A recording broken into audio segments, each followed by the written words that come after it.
Dimanche 23 novembre, vous êtes sur la télévision Labari et merci d'être au rendez-vous du journal dont en voici le sommaire. Le Premier ministre français Manuel Valls à Niamey ce matin au programme de ses échanges avec les autorités nigériennes, la lutte antiterroriste et l'exploitation des mines d'uranium par Areva. Élection présidentielle en Tunisie marquée par une très faible participation par rapport aux législatives d'octobre dernier et des résultats attendus pour mercredi prochain. Voilà donc pour le sommaire, mesdames, messieurs, bonsoir et bienvenue à vous. Après le Tchad hier samedi, dis-je, le Premier ministre français Manuel Valls est arrivé ce matin à Niamey. Comme vous le voyez, comme vous allez le voir plutôt à l'image, entretien avec le président de la République, chef de l'État, visite aux troupes françaises stationnées au Niger, puis une rencontre discrète avec les dirigeants d'Areva et enfin une conférence conjointe avec le Premier ministre, chef du gouvernement, Birji Rafini. À l'occasion, il a été question donc de la lutte antiterroriste, comme je le disais en titre, et l'exploitation des mines d'uranium par Areva. À ce sujet précisément, le Premier ministre Birji Rafini a eu cette phrase: « Nous nous sommes compris, je vous laisse juge ». La suite de ce journal, donc, une nouvelle église au quartier Bobiel pour les chrétiens catholiques, du nom donc de paroisse Saint-Augustin de Bobiel. Elle a été inaugurée ce matin par l'archevêque administrateur apostolique de Niamey, Monseigneur Michel Kartategui. Le déroulé de la cérémonie avec Michel Djedji et Aboubakar Souley. Seigneur, ouvre les portes de ta maison. Ton peuple veut te louer et te chanter. La joie est immense pour la communauté chrétienne de Bobiel et ses environs qui viennent ainsi d'être dotés de cette nouvelle église dédiée au célèbre philosophe et évêque africain Saint Augustin.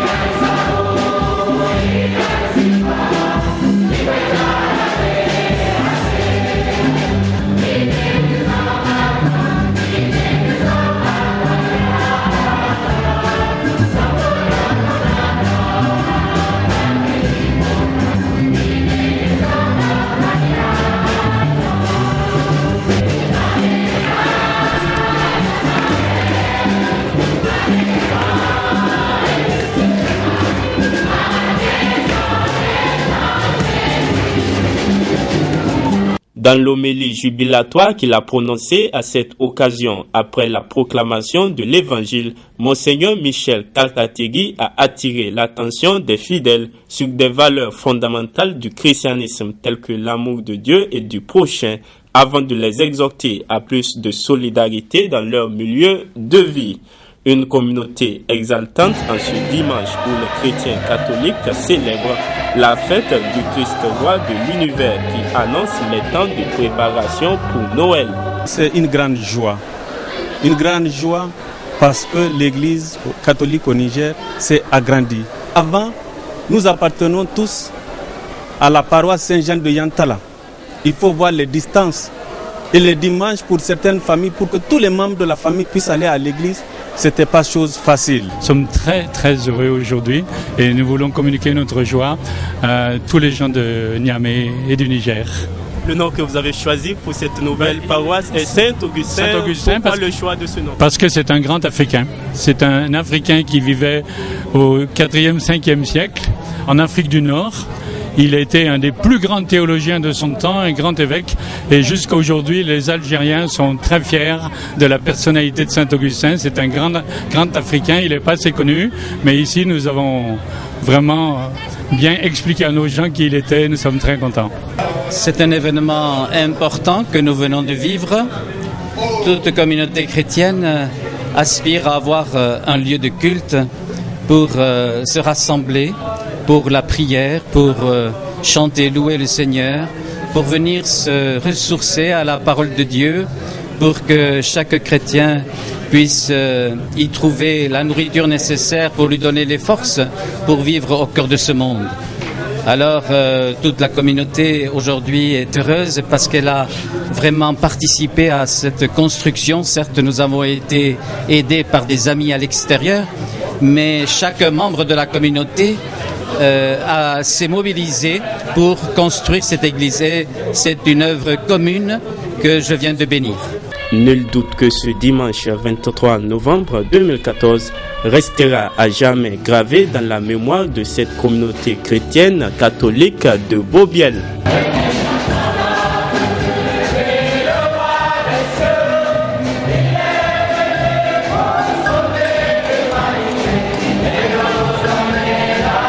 La paroisse donc Saint-Augustin de Bobiel en fête ce matin. La suite de ce journal.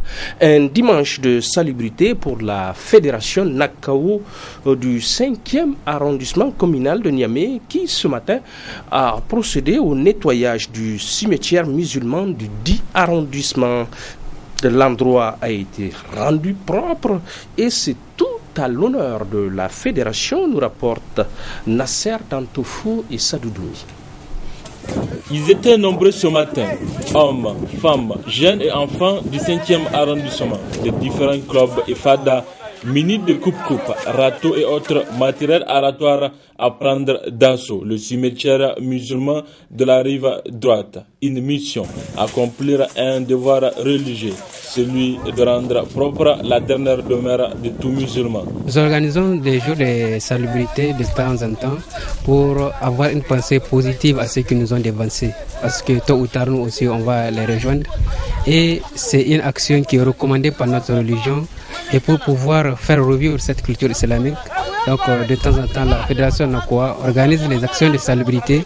Une fédération qui demande à être soutenue par les autorités. Nous lançons un appel d'abord à toutes les bonnes volontés qui peuvent venir d'abord travailler avec nous et qui peuvent nous soutenir. Les soutenir, que ce soit du point de vue financier, matériel ou bien logistique. Parce que tous les gens qui sont ici, c'est à nous de les transporter. Et ils vont venir après le travail, encore il faut les ramener. Et vous voyez, ça a un coût. Et vous voyez que compte tenu des gens qui sont là, il n'y a pas assez de matériel. Et nous lançons un appel aux bonnes volontés, d'abord, qui peuvent nous venir en aide pour pouvoir avoir le matériel aratoire de travail pour faire ce travail qui est tellement salvatrice. Ces actions de salubrité se dérouleront tous les dimanches matins. Un engagement pris par les membres de la fédération Nakoa du 5e arrondissement. Chapitre politique, après moult péripéties alimentées parfois de vives tensions, le bureau communal du PNDS Tareya de Birning-Gaouré a été mis en place hier samedi 22 novembre. Après le vote plutôt tumultueux, dis-je, la présidence a échu à Issaka Goumé et apprend-on dans ce public reportage. Après plusieurs tentatives sans succès, finalement le bureau communal du Parti nigérien pour la démocratie et le socialisme PNDS Tareya de Birning-Gaouré a été mis en place ce samedi 22 novembre 2014 dans le chef-lieu de la dite commune, sous la supervision du bureau de séance dirigé par Diaouga Halidou, secrétaire général de la coordination départementale de Boboy. Avant d'en arriver à la mise en place du bureau, la députée du PNDS Tareya Asmaou Garba, malgré sa disqualification par le bureau fédéral, ayant constaté qu'elle allait inévitablement mordre la poussière, a préféré quitter la réunion prétextant que son challenger n'était pas un militant de première heure au sein du PNDS Tareya, alors que l'instance du parti a donné des directives à toutes les structures de prôner l'ouverture à tout celui ou celle qui veut venir travailler pour le rayonnement du PNDS Tareya.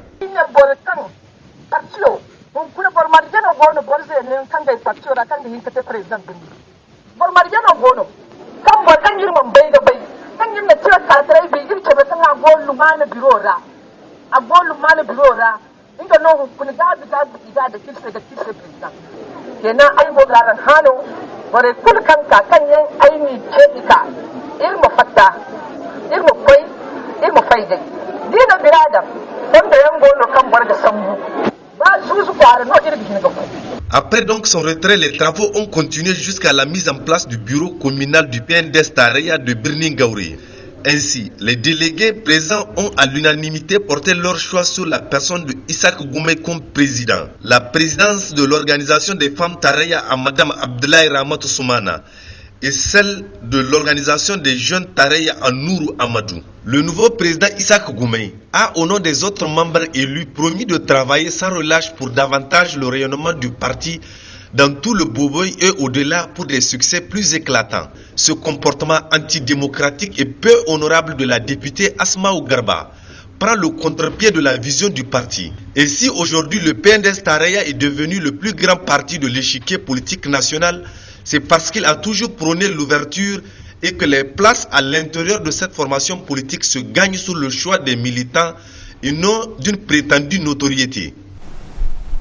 Sport, et ce dimanche ne déroge pas à la règle avec du cross populaire ce matin à la place Toumo de Niamey, une initiative de l'association des anciens athlètes du Niger qui entend plutôt ainsi promouvoir l'athlétisme de masse dans la capitale. Au cœur donc de cette ambiance dominicale et sportive, Ibrahim Tikiré. Collégiens, lycéens et athlètes paralympiques de la capitale, tous ont répondu à l'invitation de l'Association des anciens athlètes du Niger, une jeune structure qui se bat pour promouvoir l'athlétisme au Niger. Permettez-moi de rappeler qu'en créant l'Association des anciens athlètes du Niger, ADAN, les objectifs que nous poursuivions consistaient à impliquer l'association aux activités de l'athlétisme dans notre pays, à promouvoir l'athlétisme de masse au Niger, à soutenir l'athlétisme d'élite du Niger, à développer une franche collaboration avec le ministère en charge des sports et la Fédération nigérienne d'athlétisme. À la lecture de ces objectifs, on constate aisément que l'Association des anciens athlètes du Niger ADAN reste et demeure une association d'appui pour développer et promouvoir l'athlétisme dans notre pays. Composé d'anciens athlètes qui ont bien vu en se regroupant dans un même cadre, l'Association des anciens athlètes du Niger a son programme d'activité 2014-2015.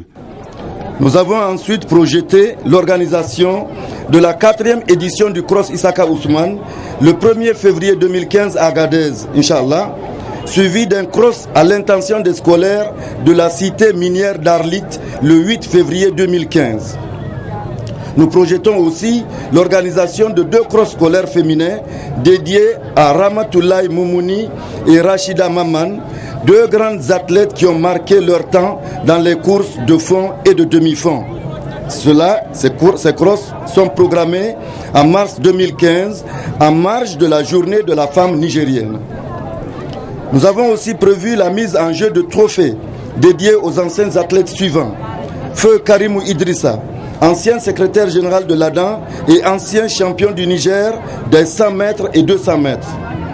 Feu Bouraima Kimba, dit Ticha, ancien secrétaire général adjoint à l'organisation de l'ADAN et ancien champion du Niger des 100 et 200 mètres. Et également Feu Halima Djouri, ancienne championne du Niger des 100 et 200 mètres. Plusieurs courses ont marqué cette matinée d'athlétisme initiée par l'Association des anciens athlètes du Niger. Les 4 meilleurs de chaque épreuve ont reçu des prix en espèces et en nature.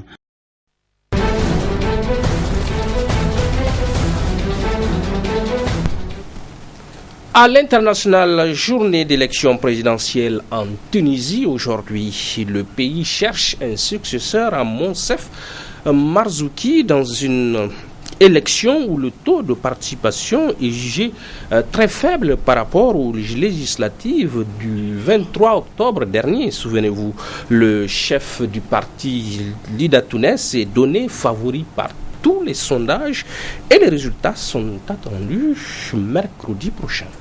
Le reportage. Pas de triomphalisme, mais le visage confiant des favoris pour Beji Caïd Essebsi. J'ai voté pour la Tunisie, lance juste à la sortie du bureau électoral celui que tous les sondages donnent en tête de la présidentielle d'aujourd'hui.